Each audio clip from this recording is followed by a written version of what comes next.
Hi everyone, welcome to my channel Bibbidi Bobbidi Books. My name is Ellie and today I'm going to be filming my most anticipated book releases for 2023.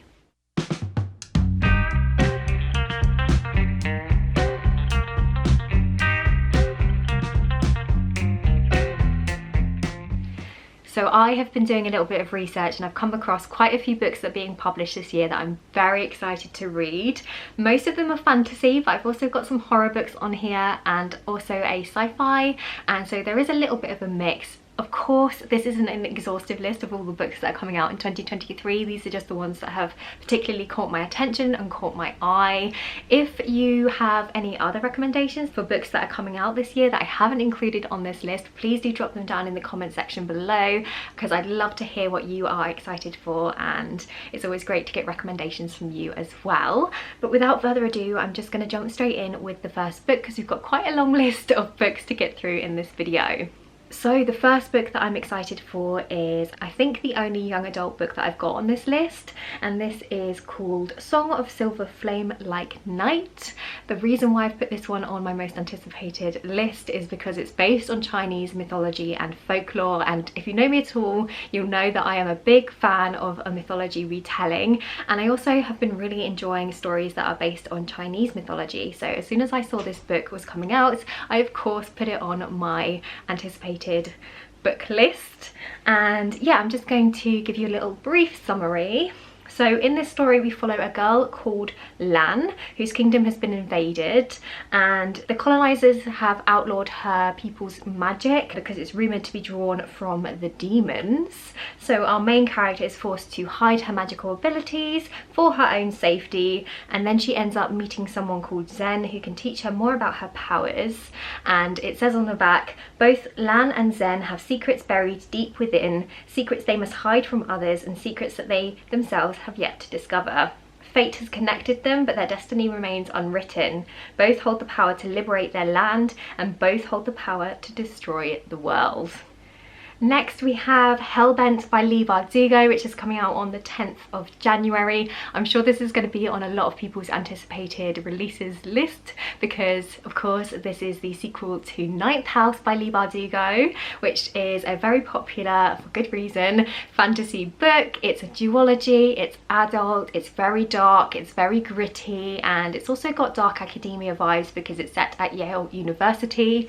And in the first book we follow a girl called Alex who gets encouraged to become a member of the House of Leigh, which is the ninth house at Yale, so it's a secret society, and her job as a member of the ninth house is to police all of the other 8 secret societies that run at Yale University, because all of these secret societies use dark, kind of cult-like evil magic practices for various reasons. So a lot of people in these secret societies are from the elite classes. There's people like politicians, great sportsmen, people like that, and they do these kind of rituals and evil magic for their own political or financial or personal gain, but those dark practices come at a cost. They're quite dangerous, and so the ninth house has to try and keep them in check and make sure that these rituals don't get out of control. So I read the first book last year and really enjoyed it, and I'm very excited to get to this sequel because the last book ended on quite a big reveal and quite a big turn of events, so I'm excited to see where the author takes us from there. Okay, another book that is coming out on the 10th of January is Lost in the Moment and Found by Shannon McGuire. So I think this is the 8th book in the Wayward Children series, which is a fantasy series that I really enjoy. It's a series of portal fantasy stories. They're all quite short, so they're little novellas, and what I really love about this series is that it takes lyrical whimsy writing and incorporates some darker, heavier themes. So the author really uses the fantasy genre to explore some real issues and some really interesting topics. The main premise for the series is that there is this school called Eleanor West's School for Wayward Children and it's a place where children can come and seek sanctuary, and it's specifically for children who have found a portal to another world, and they've gone through the portal, they've gone through a magical doorway, or they've gone down a rabbit hole and they've had this whole experience in a magical world, and then for some reason they've ended up back in the normal world and they can't find their door back to the magical world, so they're now stuck in our world and they're not happy about it. And so this school for wayward children is a place where they can wait for their door to appear for them again, and it's a place where they can feel safe and not judged because they're with other children who will believe them when they say that they've been to, you know, Wonderland or wherever they've been, and they're not going to judge them. So yeah, it's a really interesting premise for a book series. Each book follows a slightly different character, and we usually explore a different fantasy world because obviously it's a portal fantasy. And in this one it says that the main theme is that it talks about how childhood and innocence once lost can never be found. So I'm very intrigued to see how that plays out in the story. Okay, the next book is Amélie Wilde's Encyclopedia of Fairies, written by Heather Fawcett. This one is also coming out on the 10th of January, and this one just sounds so fantastic. I was really drawn in by the title and the cover because it's just so beautiful, and then I read the first couple of lines on the back and it immediately hooked me because it says, a curmudgeonly professor journeys to a small town in the far north to study fairy folklore and discovers dark fae magic, friendship and love in this heartwarming and enchanting fantasy. I feel like I don't need to read any more than that. I love the fact that we've got a curmudgeonly professor character. I love the fact that it's got a small town setting. I love the fact that we're exploring fairy folklore and the fact that there's dark magic. It's ticking all of the boxes for me, so I'm very excited to give that one a go. Next we have a Grady Hendrix book called How to Sell a Haunted House.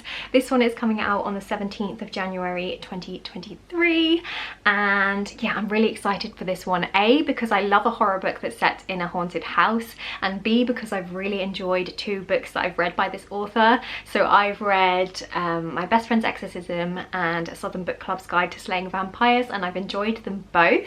And what I've really enjoyed is Grady Hendrix' kind of style and his flavour of writing horror, because he uses quite a lot of humour in his horror stories, which I feel like is a nice balance because it kind of makes for a really fun reading experience, and it also makes the horrific scenes, because he often has quite a lot of graphic body horror in his horror stories, and it makes those seem even more intense because you're kind of lulled in into a false sense of security by some of the humour. And also he tends to include quite a lot of social commentary as well, which is something that I enjoy in his horror stories. So yeah, I'm very excited about this one. I don't know a huge amount about the plot because I tend to go into horror books blind, but all I know is that we follow two siblings who are trying to sell their childhood home after their mother passed away. Next up we have God Killer by Hannah Kanna. I'm not gonna lie, I mainly put this one on my anticipated list because of the gorgeous cover, because honestly I think this is one of the most beautiful covers that I've seen in a long time, and I just really want to have it in my collection because it's so stunning. But to be fair, the premise also sounds really intriguing, because in this book we follow a woman who is a god killer, and she gets sent to kill a god and she can't do it. And it's the first time that she's ever not been able to kill a god, so it really bugs her. And I believe that the god that she's sent to kill is the god of white lies, and for some reason that god has ended up being connected to this young noblewoman who's on the run from assassins. And I believe there's also a knight figure who is sent on a secret mission to go into this destroyed town to try and find where the gods are and to strike up a deal with the gods. It sounds really cool. It's got an amazing cover. I think it's going to be a really fun series, and I like the premise of there being someone who is a god killer. That sounds so fun. Okay, next we have a horror book called All Hallows by Christopher Golden. This one is coming out on the 24th of January, and I immediately put this on my list because A, it's set in the 80s, which is my favourite era to read about, and B, it's set at Halloween, so I think this is just going to be the most perfect book to pick up this Halloween. So yeah, I think this one sounds so fun. I'll just give you a little read from the back. So the synopsis says, it's Halloween night 1984 in Coventry, Massachusetts, and two families are unravelling. Up and down the street, horrifying secrets are being revealed, and all the while, mixed up with the trick-or-treaters of all ages, four children who do not belong are walking door to door, merging with the kids of Parmenter Road. Children in vintage costumes with faded, eerie makeup, they seem terrified and beg the neighbourhood kids to hide them away to keep them safe from the cunning man. There's a small clearing in the woods that was never there before, and a blackthorn tree that doesn't belong at all. These odd children claim that the cunning man is coming for them, and they want the local kids to protect them. But with families falling apart and the neighbourhood splintered by bitterness, who will save the children of Parmenta Road? How good does that sound? Next we have The Last Tale of the Flower Bride by Roshani Chokshi. So I am intrigued by this one because this author typically writes middle grade, and this is their first debut adult novel, so I'm very intrigued to see how that pans out. This one is coming out on the 14th of February and it just sounds so fantastic. Again, I'm going to give you a little read of the back. Once upon a time, a man who believed in fairy tales married a beautiful, mysterious woman named Indigo. He was a scholar of myths, she was heiress to a fortune. They exchanged gifts and stories and believed they would live happily ever after, and in exchange for her love, Indigo extracted a promise that her bridegroom would never pry into her past. But when Indigo learns that her estranged aunt is dying and the couple is forced to return to her childhood home, the House of Dreams, the bridegroom will soon find himself unable to resist. For within the crumbling manor's extravagant rooms and musty halls, there lurks the shadow of another girl, Azure, Indigo's dearest childhood friend who suddenly disappeared. As the house slowly reveals his wife's secrets, the bridegroom will be forced to choose between reality and fantasy, even if doing so threatens to destroy their marriage or their lives. Then it says, combining the lush, haunting atmosphere of Mexican Gothic with the dreamy enchantment of The Invisible Life of Addie LaRue, The Last Tale of the Flower Bride is a spellbinding and darkly romantic page-turner about love, lies, secret and betrayal, and the stories we tell ourselves to survive. That sounds fantastic. The next book on this list is probably the one that I am most excited for. This one is The Adventures of Amina al-Serafi by S.A. Chakraborty. So this is the first book in a new fantasy series by the author of the Daevabad trilogy, which is one of my favourite fantasy series. So I'm so excited to delve into a new world of this author's, and especially because this is a nautical fantasy, and I am a big fan of books that are set on the sea and feel like it's quite hard to find series, or in particular fantasy series, that are based on the sea, because I feel like traditionally a lot of them are based, you know, with castles and medieval inspired, and you don't tend to find so many piratey stories, especially not adult piratey stories, and it seems like this is going to be exactly that. It says on the back here that it's a new trilogy of magic and mayhem on the high seas, and it's a tale of pirates and sorcerers, forbidden artifacts and ancient mysteries in one woman's determined quest to seize a final chance at glory and write her own legend. Sign me up. Next up we have a horror book that sounds absolutely terrifying, and this one is called She is a Haunting. This one is expected to be published on the 28th of February, and the reason why I was drawn to this one is because it says that it's perfect for fans of Mexican Gothic, which is one of my favourite books. So as soon as I saw that, I was immediately intrigued, and I was also drawn in by the cover because it looks really gross and it seems to involve insects, and that just really grosses me out. So I feel like this is going to be a horror book that's really going to get under my skin. I'm just going to read you from the synopsis for this one. So it says, when Jade arrives in Vietnam for a visit with her estranged father, she has one goal: survive 5 weeks pretending to be a happy family in the French colonial house Bar is restoring. But the house has other plans. Night after night, Jade wakes up paralysed. The walls exude a thrumming sound, while bugs leave their legs and feelers in places they don't belong. She finds curious traces of her ancestors in the gardens they once tended, and at night Jade can't ignore the ghost of the beautiful bride who leaves her cryptic warnings: don't eat.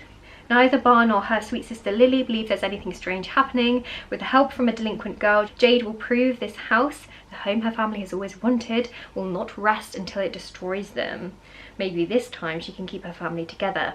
As she roots out the house's rot, she must also face the truth of who she is and who she must become to save them all.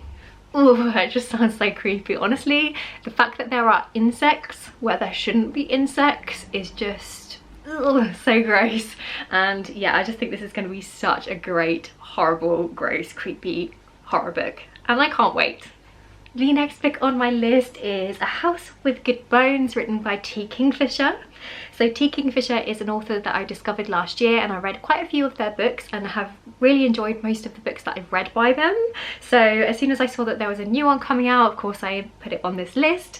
This one is coming out on March the 28th, and it's about, again, a creepy house. I'm a sucker for a book that's about a creepy, haunted, messed up house.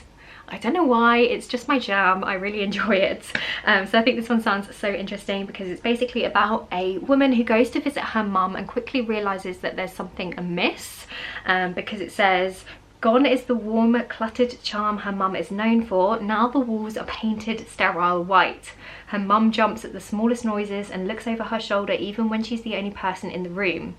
And when the main character steps out the back to clear her head, she finds a jar of teeth hidden behind the magazine-worthy rose bushes and vultures circling the garden from above.